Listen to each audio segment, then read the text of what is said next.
This video introduces the Engine Room Conduct Blueprint, a 40-point diagnostic field manual designed for Marine Chief Engineers. It incorporates mandatory STCW PSSR 2026 and MLC 2006 statutory obligations to foster a safer and more inclusive working environment. Welcome to Olivad Stanley Marine Chief Engineer Oral Preparation. Gender sensitization is no longer merely administrative. It is now a mandatory, auditable shipboard operational competence.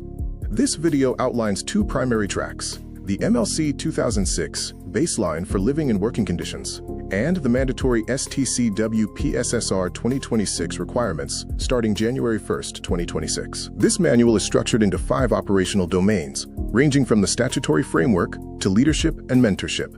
Use this video to locate specific friction points and identify the corresponding diagnostic matrix to guide your actions.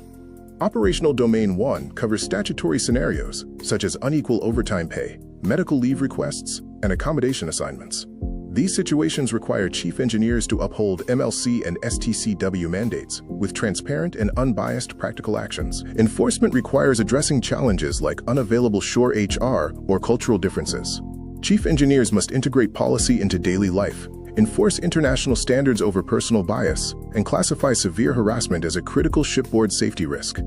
Domain 2 focuses on logistics and physical infrastructure, identifying zones where exclusion often occurs. Whether in workshops, sanitary facilities, or PPE storage, structural barriers breed social ones.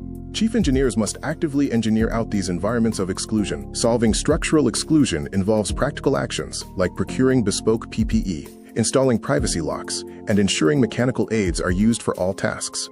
These steps remove physical barriers and promote an equitable working environment for all crew members. To ensure equitable training, chief engineers must audit maneuvering logs, formalize shadowing pairs, and implement blind rotation matrices.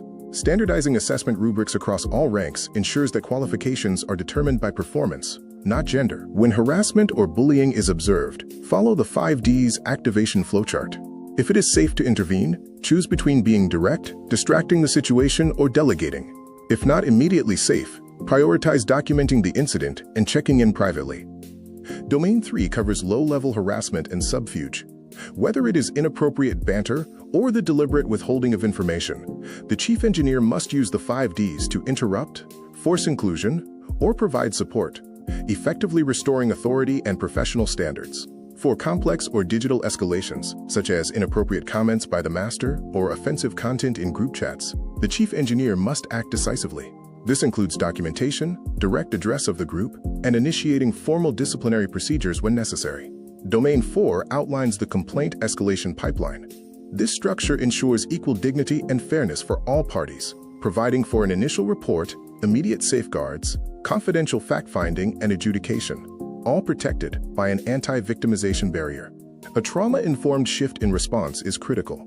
Instead of standard administrative interrogations in noisy environments, move to private spaces, validate the individual's experience, offer agency in next steps, and allow for patient, chronological reporting. Managing formal complaints requires strict confidentiality, fair treatment of all parties, and clear documentation. In cases of immediate danger, such as physical assault, bypass informal steps, isolate the perpetrator, and alert the master and authorities immediately.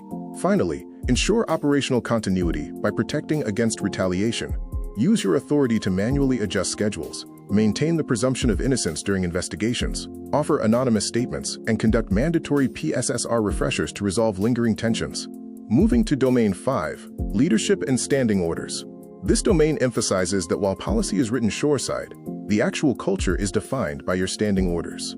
Clauses 4, 7, and 9 establish a zero-tolerance policy for harassment, ensure equal opportunity in task allocation, and guarantee transparent communication for the entire crew. Addressing entrenched behaviors requires proactive leadership. Whether dealing with the old guard mentality, passive leadership by secondary engineers, or cultural silos, your duty is to mandate mixed crew assignments, provide formal reprimands when necessary, and implement data-driven performance debriefs to eliminate bias. Looking toward industry goals, we must focus on mentorship, retention, and safety advocacy.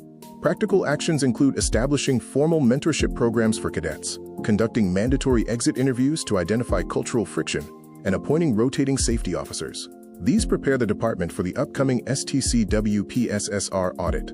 To summarize, the Culture and Compliance Blueprint integrates law, operations, and action under the Chief Engineer's authority. Compliance prevents litigation, equitable logistics prevent injury, and the 5 Ds prevent escalation. Your active leadership remains the cornerstone of a secure and professional engine room environment. Thank you. If you like, subscribe and share it with your friends. Olivad Stanley.